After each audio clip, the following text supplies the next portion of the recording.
NXT starts off with Izzy Dame attacking Carmen Petrovic outside in the parking lot. She's attacking her, for feeling that she got cheated and that she deserved to be in the gauntlet eliminator match for the number one contendership for Roxanne Perez NXT Championship. So she attacked Carmen Petrovic.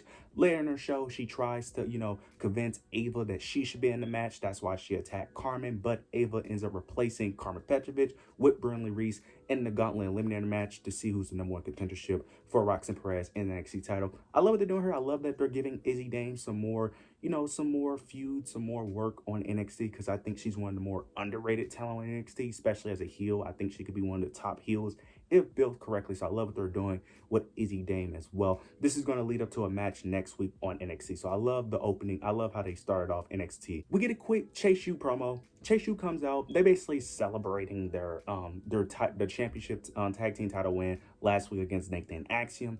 Nathan Frazier and Axiom come out and they basically want a rematch. They want a rematch and they want another champs.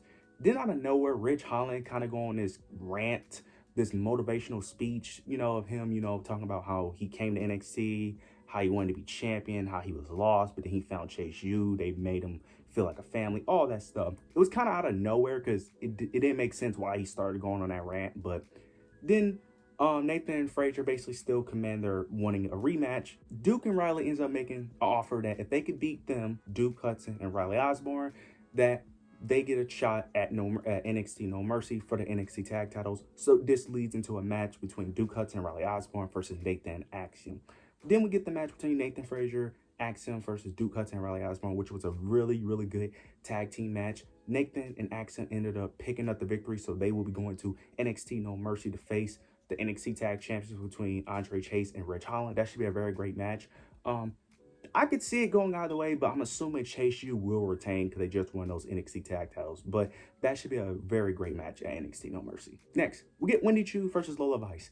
Wendy Choo was getting the upper hand for majority of this match, but then out of nowhere, Kalani Jordan ended up coming out. She ends up coming into the ring trying to attack Wendy Choo for what happened last week. But then Lola Vice accidentally hits the back fist on Kalani Jordan, which leads to Wendy Choo taking advantage. She ends up getting her pillow, ends up slamming the pillow onto Lola Vice. She hits Lola Vice with the pillow, putting her to sleep, and ends up picking up the victory. I was so confused on how a pillow knocked out Lola Vice, but then what ended up happening afterwards explained why. After she ends up picking up the victory, Kalani Jordan gets on the microphone and ends up requesting a match at NXT No Mercy. She gets in the ring, attacks Wendy Choo, takes her out, uses the pillow against Wendy Choo. Then she digs in the pillow and ends up finding her NXT North American Championship. So that's why she was able to knock out Lola Vice, because I was very confused. I was like, a pillow should not be doing that much damage to a person. Like, come on, you should not be able to knock. It's probably possible to knock someone out with a pillow, but out of all things to knock someone out with a pillow, but I understand why. So it's going to be Wendy Choo, Kalani Jordan at NXT No Mercy. Not the most excited for this match, really. I'm kind of hard to get invested in this storyline, mainly because Wendy Choo, her gimmick is interesting, but I can't take her seriously when she's wearing pajamas. It's very hard to take her seriously. And then Kalani, she is so green that she's just way too green where she can't really make an interesting story. Now, to be fair, I don't think that they're really giving her much to work with, but I feel like Tatum Paxley should have been in this. I really feel like if you just would have done what you did with Wendy, but just put Tatum Paxley in this situation, you would get a way better story. I really just think that you could have just put Tatum Paxley in this situation, could have had a more entertaining story, especially with the whole doll, could have kept playing that story. But I guess I understand they're building up Wendy Choo, but for me, this story, I'm not really feeling it because both characters are just very bland and boring. So, and plus in the ring, I'm not really that excited because Kalani is good in the ring, but Wendy Choo, she's not bad. She's all right, but I'm not necessarily excited for the match. But hopefully they prove me wrong at NXT No Mercy. Got a quick little vignette with Jacy Jayne, Fallon Henley, and Jasmine Nix. They finally got a name. They finally came up. They finally got a name for this faction, which is called Fatal Influence, which I actually like the name. They end up talking about how they're getting overlooked. Talked about how they was on the indie scenes, how much work they put in, how other superstars, got shortcuts. Talked about how WWE is favoring, talent that, talent that were athletes talents that are like athletes like the Lash Legends, the Trick Williams, people who have a high following, getting more opportunities than they are, the people that really, got out the mud. Which is there is some truth to that because WWE do favor their like athletes, their college people. They do favor those wrestlers, to be honest. They do because they have a lot of wrestlers came up through that system. So they do kind of favor that. They are speaking some truth to that. So I do like what they're doing here. Hopefully this faction gets booked correctly, but this faction has a lot of potential. I do like the name though. It's better than the last faction that recently got a name. But this has a lot of potential. I hope that this goes somewhere. Hopefully they get booked correctly because I like all three women are very talented. I just hope the execution works out. Now we get the Gauntlet Eliminator match, number one contendership match for Roxanne Perez NXT Championship. The women in the match between Jada Parker, Kendall Gray, Brinley Reese, Adriana Rizzo, Sol Ruka, and Jada Parker. This was an overall solid match. During the match, Ren Sinclair, it was a moment where Ren Sinclair, Sol Ruka, and our Adriana Rizzo was in the match. Adriana Rizzo was getting the upper hand, but then Ren Sinclair ends up costing Adriana Rizzo the match, which allows Sol Ruka to end up taking advantage and ends up pinning her. So they're still playing the story of No Quarter Catch Crew and the family still feuding. But towards the end, though, we get to the final three where Jada Parker was getting pinned by Ren Sinclair, and she ended up getting a roll-up pin. Out of nowhere, Sol Ruka hits the craziest soul snatcher on Ren Sinclair. Ren Sinclair is pinning Jada Parker, and she comes out of nowhere, hits the meanest soul snatcher. That soul snatcher is it's one of the best finishers in WWE history, in my opinion. That finisher is it's basically like another RKO. Like, it's such an amazing finisher. I love that finisher. The way that it just comes out of nowhere is very spectacular. I love that finisher. But towards the end, it's just Sol Ruka and Jada Parker. They're brawling. They're going back and forth. Both competitors put on a great showing, but Jada Parker ends up picking up the victory, so she'll be the one to face Roxanne Perez at NXT No Mercy. I like this and I don't like this. The reason why I like it is because I'm a huge fan of Jada Parker. But the only reason I don't like this is because we all know that she's losing. We know that she's losing. We know she's not winning. I kind of wish they would have just did Sol Ruka because you would have had that natural babyface heel dynamic. Also, we only have 1 week to build towards this match. Do not do a Lola Vice. I swear, do not pull a Lola Vice. Do not make it to where Jada Parker is this sympathetic babyface. We don't need that because Lola Vice shouldn't have been a babyface in that feud. So Jada Parker don't need that. The reason why Jada Parker works so well is because she's a heel. Do not change her. I'm not saying she can't play a babyface role good. She probably can. But it makes no sense. It didn't make sense when Lola Vice became a babyface. It doesn't make sense now. Keep her the same. Now, hopefully, I am hoping. I like Roxanne Perez as champion, but I am hoping that one of the free agent signings that they sign appear after No Mercy. Because we all know what they're doing. We all know they're waiting for Stephanie, Julia, or they sign another woman as well. We're waiting for one of those three women to appear. They need to appear soon because as much as I like Roxanne don't need the NXT title, and she's basically going through all the NXT women's division, which actually should, but it's time. It's time to, give that title, give it to someone new. They could tell new stories.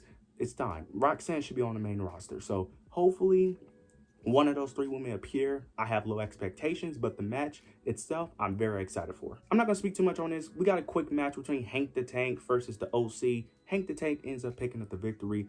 After the match, the OC did try to attack Hank and Tank, but they couldn't because it was a bunch of security, if I'm not mistaken, that ended up preventing them. So it looks like this feud is going to continue. I personally, Hank and Tank is growing on me.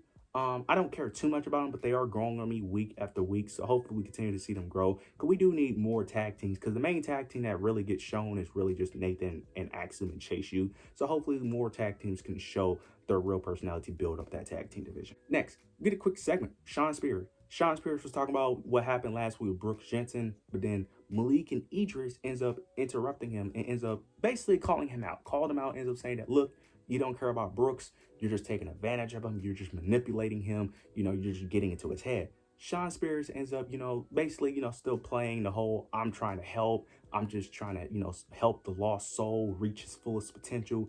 And then he ends up mentioning, and then Malik and Idris start mentioning how they're friends with Brooks. But then Sean Spears ends up mentioning Brinley Reese and how they end up kicking Brinley Reese to the curb. Then Idris got really frustrated. He got really frustrated, started yelling, got in his face, and then they both jumped him. They both attack. Sean Spears ends up jumping him. That's the end of the segment. I like what they're doing here. I like the potential here. It was very shocking that Idris was the one that got very frustrated and angry because he was the main one wanting to kick Brinley Reese out of the group, which is very interesting. So I like that. This has some potential. I'm not expecting to be this major feud, but I do like the direction that they're going with Malik and Idris. Get a quick no quarter catch crew. They was cutting a promo, celebrating the Heritage Cup. During this promo, Charlie was talking. Each time Charlie was talking, Ren Sinclair kept interrupting Charlie Dempsey. She constantly kept interrupting him. Then she starts mentioning that Charlie Dempsey isn't afraid of no one and that he would fight any man. Then you hear Oba Femi music hit. I was scared when Oba Femi music hit because I'm like, bro, I love Oba Femi, but he does not need the Heritage Cup. I'm like, bro, he does not need it. Just stick to the North American. He doesn't need the Heritage Cup. Then Tony D'Angelo ends up coming out. Charlie Dempsey had a sign of relief because he was like, hey, I know you want another title shot, right? But then Tony D'Angelo ends up saying that, nah, he doesn't really want the Heritage Cup. He got his eyes set on other things. He looks directly at Oba Femi. So it looks like I was right. I knew that they was teasing this match. Then he ends up snapping his fingers, and then the family ended up attacking No Quarter Catch Crew while Tony D'Angelo and Oba Femi, they start brawling. They go back and forth. Tony D'Angelo ends up getting the upper hand and ends up hitting a pop-up powerbomb onto Oba Femi. I'm excited. I can't wait for this match. This match should cook. I like it. I don't think this is going to be a one-time thing. This is probably going to be a continuation feud because I don't know who else is going to fight Oba Femi. So yeah, they kind of need someone else to fight him for like a couple more months because I don't know who else can really fight Oba Femi for that North American Championship. So I'm excited for that match though. Now we got the main event. Wesley versus Pete Dunne versus Joe Hendry for the #1 contendership for the NXT Championship match. We get towards the end. Towards the end, Joe Hendry got the upper hand and he's going for the pin, but Ethan Page was on commentary and he ends up pulling the referee out of the ring, preventing Joe Hendry from winning because he does not want Joe Hendry to win because he doesn't like Joe Hendry because he's an outsider. Joe Hendry is from TNA. He don't feel like Joe Hendry even deserves an opportunity. Then Joe Hendry goes to the outside. He ends up doing a choke slam. He ends up doing a choke slam on the announce table onto Wesley. He gets back in the ring. He does a choke slam to Pete Dunne. The referee's out. So another referee comes in, but Ethan Page stops that ref as well. He stops the referee from getting in the ring, preventing Joe Hendry from winning. Then out of nowhere, Pete Dunne ends up hitting the bitter end. He's about to go for the pin, but then Trick Williams comes in. This is all happening while Ethan Page is distracting the ref. Trick Williams comes in, hits a trick shot, which allows Joe Hendry to end up pinning Pete Dunne, and then Trick Williams throws the original referee back in the ring to count to 1, 2, 3, and Joe Hendry will be fighting Ethan Page at No Mercy for the NXT Championship. That ending was wild, bro. Shawn Michaels knows how to book a crazy ending, something that Triple H can learn from. Triple H, you're a great booker, but you can learn a thing or two from Shawn Michaels from having unpredictable endings. But I was not expecting it. I thought it was going to be something. I knew shenanigans was going to happen, but I thought it was going to be shenanigans where Joe Hendry gets, injured or something where it prevents Joe Hendry from winning. Because I did not think they was going to pull the trigger on Joe Hendry actually having a one-on-one match against Ethan Page. This is very interesting. I don't think he's winning. I don't think they're going to put a TNA wrestler with the NXT Championship. I just don't think so. Not yet. If he was like about to leave TNA, I could see it, but I don't see it yet. But this is very interesting because they could pull the trigger, but I don't see it, but they could pull the trigger. NXT No Mercy is looking very solid. The card is looking very well. I'm excited for NXT No Mercy. You guys let me know what you guys think of this episode of NXT. Let me know what you guys think of the build up to NXT No Mercy. Leave your opinions down below. Make sure you like, comment, subscribe. But yeah, that's it.